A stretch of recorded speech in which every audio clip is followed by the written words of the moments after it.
at least a couple of the audience here already knows us, so this will be the next couple of slides will be quite trivial. My name is Rasmussen. I'm from Denmark.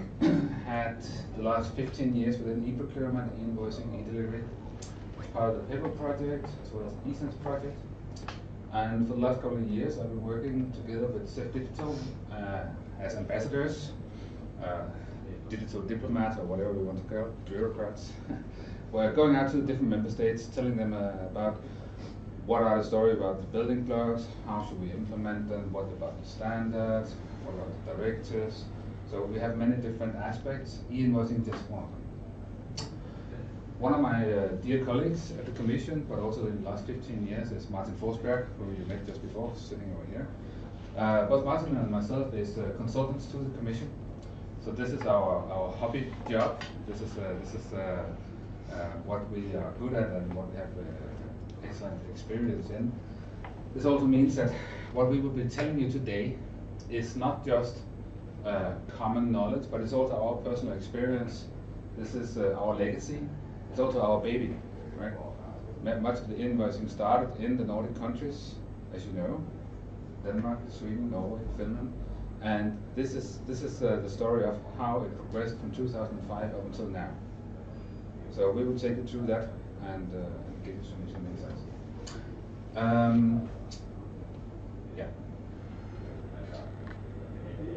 We promised to give you an insight to SEF, Connecting Europe Facility, what it is. Show of hands, how many of you know SEF? 1, 2, okay, yeah.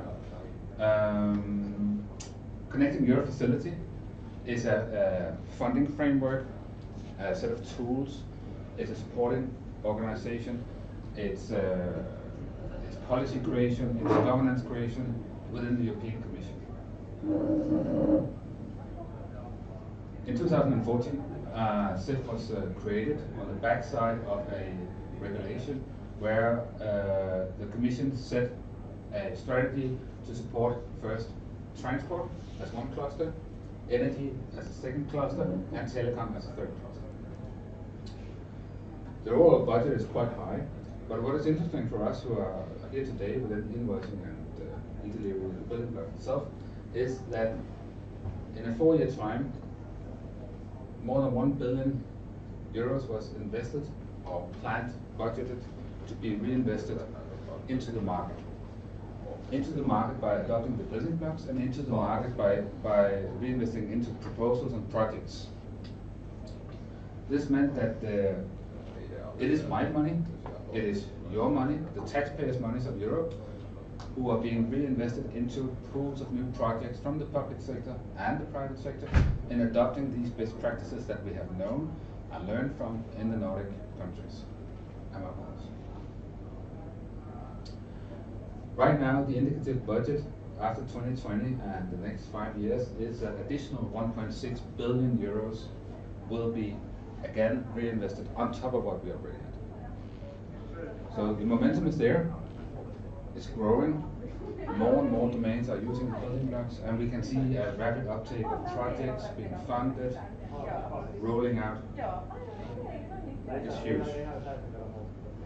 And of course, when something like this happens, also good legislation and laws need to be inserted into the member states. And this means that next to the building blocks of the European Commission, a number of regulations and directives is also being implemented. So we have already seen the EIDAS regulation around EID, e-signatures, company seals. We have also seen the e-procurement directive for tenders, bidders, and we also have the e-invoicing directive. And we'll come back to that later. The building blocks that we have is building blocks that consist of standards, open, reusable standards, well documented, well proven, matured, both within R&D projects but also in production environments and daily usage. It's not a static pool of tools or standards, it's growing, and each standard has its own community. Each standard has its own policy framework, governance framework, which enables us to be the standard to be further enhanced, and also to be further grown, expanded, advanced into the future to new core elements that we can adopt.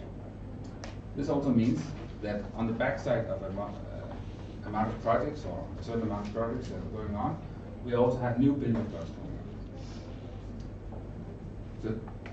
So the whole pool of building blocks right now doesn't matter if we're looking at architectural building blocks, software building blocks, standards, is I think more than 300 different building blocks in total. Some of them are focusing on eID, some on e-signature, some on the health domain, some on infrastructure, some for invoicing, some for e-procurement.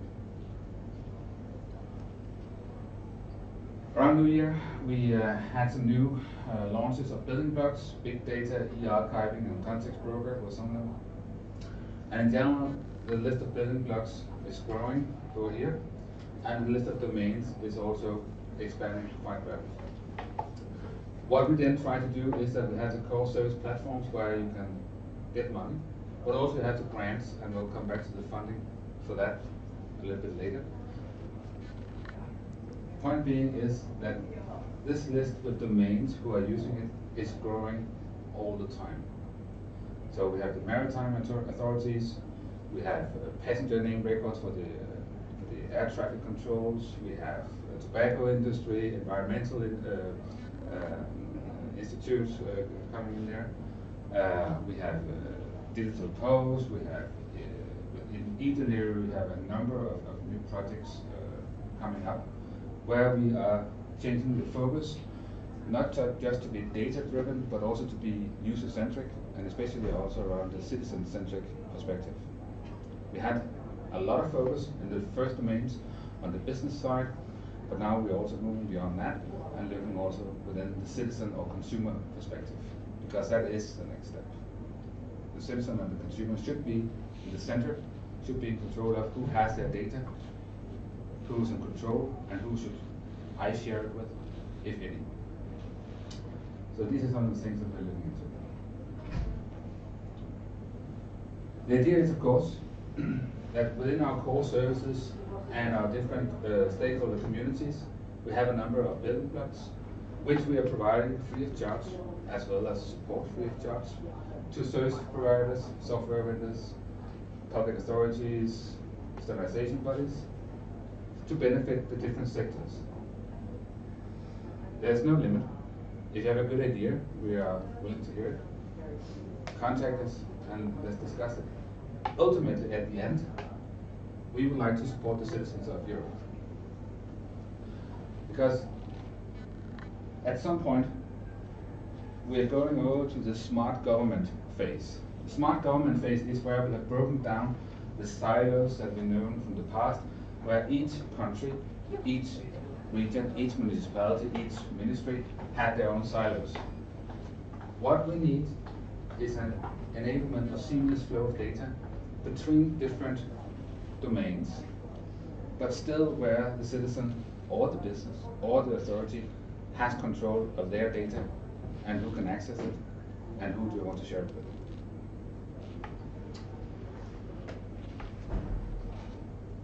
In 2017, the talent declaration was made in Estonia while Estonia had the presidency from the European Commission. And the talent declaration also showed us a lot about how e-government should be driven from a security point of view, governance point of view, but also the reuse of data. So the idea is, of course, that as much as possible, we should reuse the data or the building blocks across the sectors. We should not replicate data in each of the silos. We should break down these digital walls.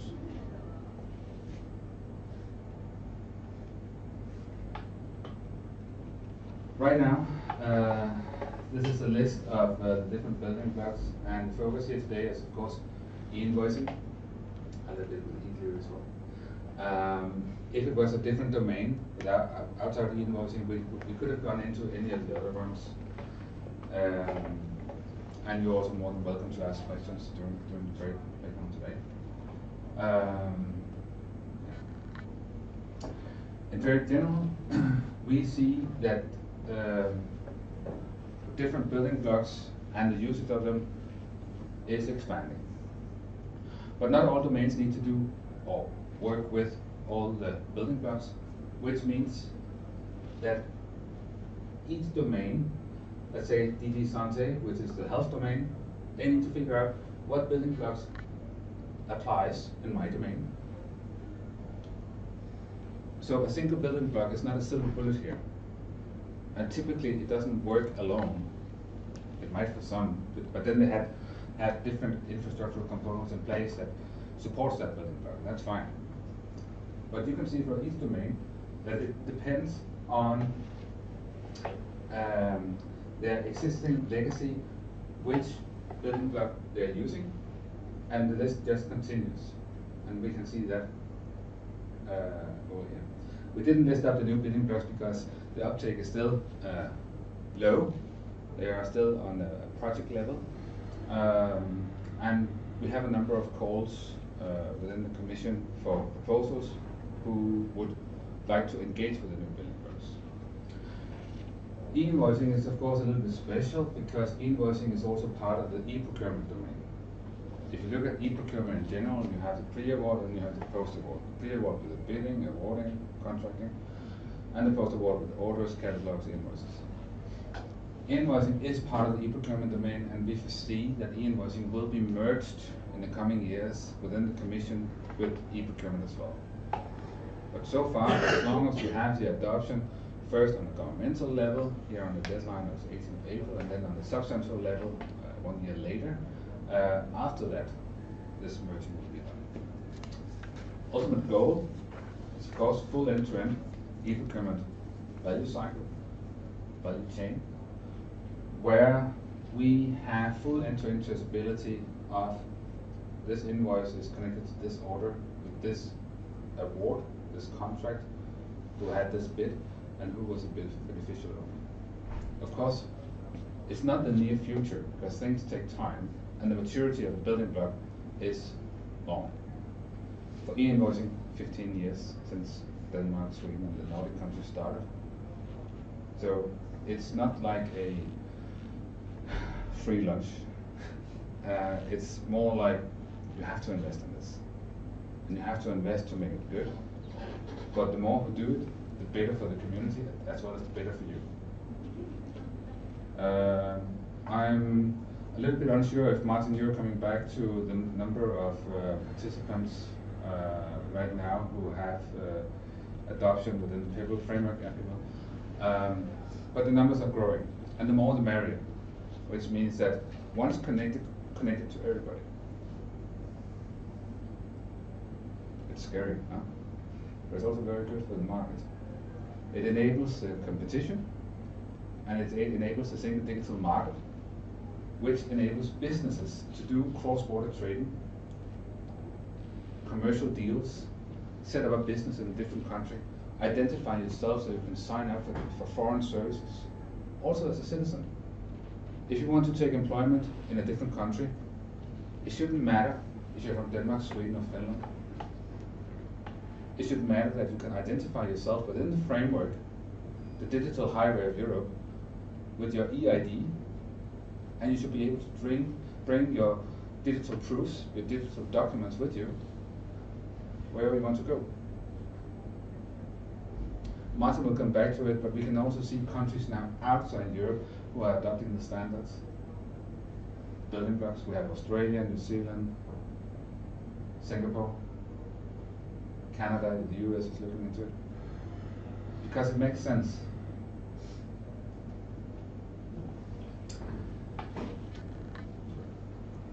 Yeah.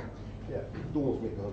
I'd just like to, yeah, if you can put the previous slide, this one. Yeah. So for example, if we take one building block, for example, is identified with EID, Yeah. and there's a commitment to analyze then how it is suitable then it is, in what domain and in what way. So who is actually responsible then for I mean, to analyze or to, so who is responsible for doing the work itself and to be responsible for coordinating and everything? What typically happened in the past was that when a community feels that there is a need for going into this, let's say the health domain, it's Yeah. because a number of countries then decided that they had a mutual recognition of a impediment or a problem that they needed to be solved. And typically what we have seen is that they have approached the Commission, who decided to invest some funding in a mutual project. You can apply for funding as well to do this through the CEF calls. So if you feel that you have a domain that could benefit from the EID, in fact there's a call right now where you can apply for funding for adopting something like this.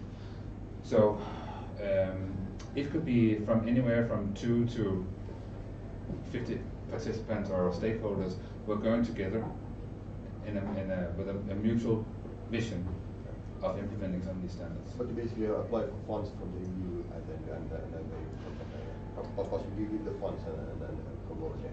Yeah.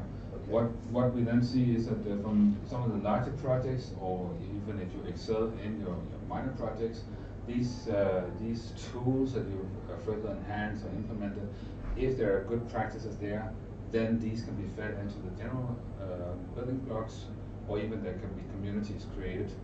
This is the case, for instance, with eInvoicing, where we have a multi-stakeholder forum, where we are inviting stakeholders from throughout Europe to come to the Commission, share experiences, but also work on the future of that community. But we also have, for instance, the Pebble, Open Pebble. Yeah. So that's just some of the examples. And of course, again, things take time. So once you have a certain domain that decides, okay, now justice domain wants to have legal claims, insurance claims, speeding tickets, whatever, cross-border, then we need to mature this in the proper way, take it through the list which building blocks applies, and they should have some projects where they try to implement those. What if we would like to have a e-receipt building block? How do we do it? It depends. It depends if it's a grassroots or top down. E-receipt is something that has been discussed as well as in the multi-stakeholder forum for at least 2 years. And they are aware of it in the DG Grow, which is our sister organization within the businesses. I would say that the e-receipt has its own recognition within the market because it's a consumer side. So it's a natural step. And I would also foresee that you could find some calls where there are eligibility for applying for funding. I'm not saying it's a valid argument within this call for e-invoicing, but if you, for instance, look at the e-invoicing call that are open right now, there's a third objective, which is very, very broad, where you can come up with any kind of ideas like robotics, AI, Internet of Things, connected to e-invoicing. So why not? The problem is it's only 2 weeks time and we won't get it now. Yeah. But I was hoping that in Europe there is something that we can join together and international standards of some sort. So there has been a standardization work going on, and then when the standard has been established, it can be lifted up as a building block within the European Commission. And for e-receipts, to my knowledge, there is not a well-established standard for the receipt. So I think there might be that there is a step before it becomes a building block to actually come to an agreement on how the CEF is not a standardization platform. It's more for enabling use of standards. It's a nest. But there are also building blocks such as e-delivery, which was building on older standards, then was nested, further expanded, and then the new standardization bodies is now building the standards around e-delivery, such as that. Yeah.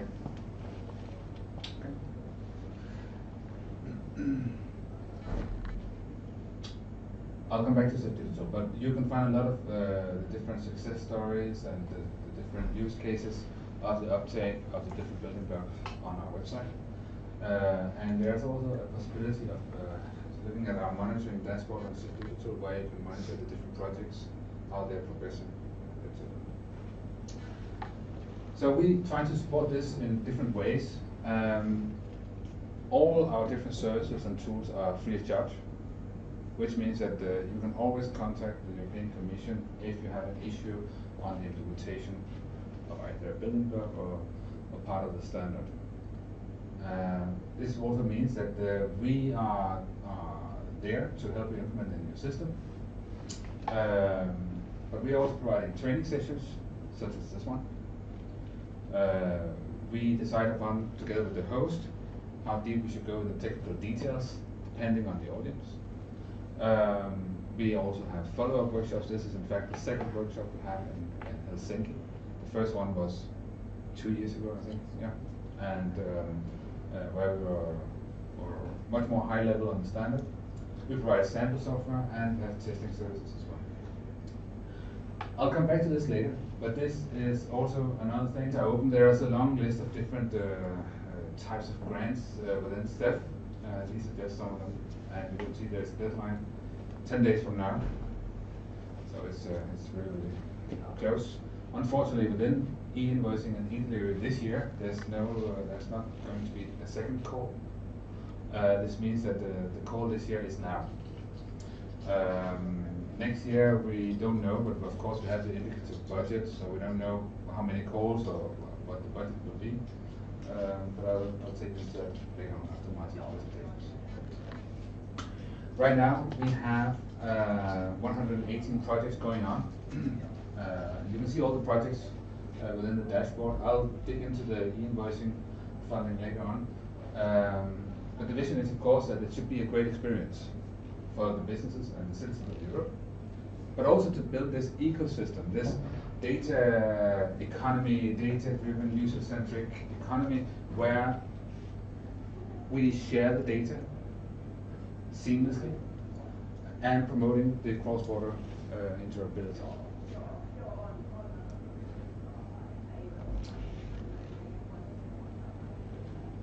Whenever we're standing in an audience like this, we always get the question, how mature are the building blocks?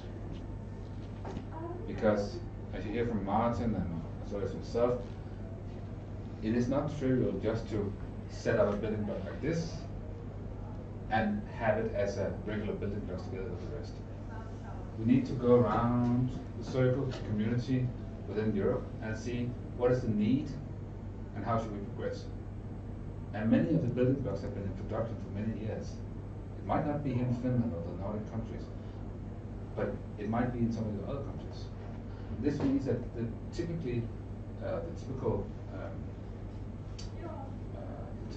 appearance of a building block is that it is mature. It has already been in production for years. It has been deployed. And we can also see that, as Martin said, it is built upon European standards. Which means that technically, perhaps even economically, but from a vendor perspective, you avoid these lock-ins where a single entity, a business or a citizen, is locked in on a certain platform or vendor-specific solution. This means that it is easier to exchange your vendor if needed. And then again, also, the building blocks that help the public administrator connect to collaborate to deliver a great European experience to the citizens and the businesses. The communication with the public sector is essential for everybody. In the Nordic countries, we have a long tradition of having huge public sectors with 50 to 60% of the workforce being employed by the public sector. So needless to say, in order to do proper dialogue with your citizens and with your businesses, you need to be able to do this. Yes.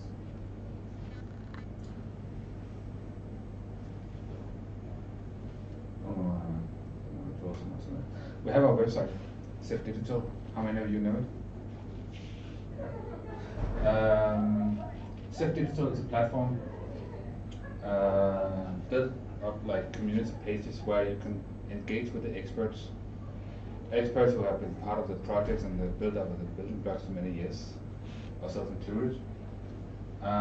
Each of the building blocks have their own home here, have their own community pages.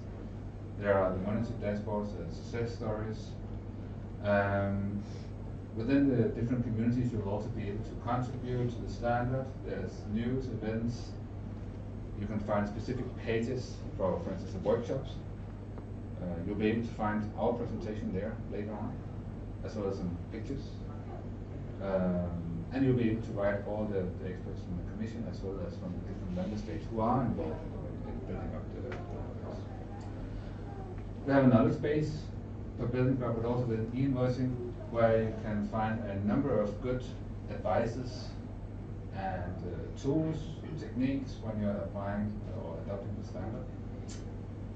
And then also we have the country fact sheets. The country fact sheets, I would have to say that the level of the quality in each country varies quite a lot. For the Nordic countries, it seems to be very good. For some of the other countries, it's actually not very good, because it might not be the right people who have been engaged within this domain, but this e-Invoicing realm. But you can see all the countries, as well as Iceland, Liechtenstein, and Norway here, and see what's going on there.